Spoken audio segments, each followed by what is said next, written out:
Y bueno, ahora es momento de pasar a lo más atractivo, lo que más llamó la atención el fin de semana en el ámbito deportivo. Adelante. Luego de coronarse en el Gran Premio de Mónaco, el piloto británico Lewis Hamilton se mantiene en la cima de la clasificación de la Fórmula 1 con 137 unidades.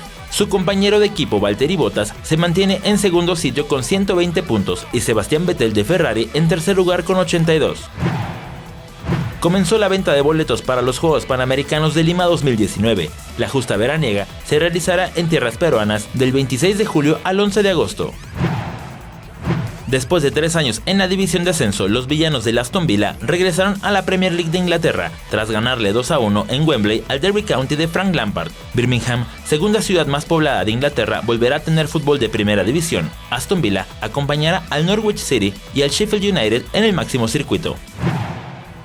La Federación Mexicana de Fútbol dio a conocer que el delantero del PSV Eindhoven, Irving Lozano, causará baja de la selección nacional para enfrentar la Copa Oro. La baja del Chucky se suma a la de Miguel Ayun. Andrés Brito, 21 Noticias.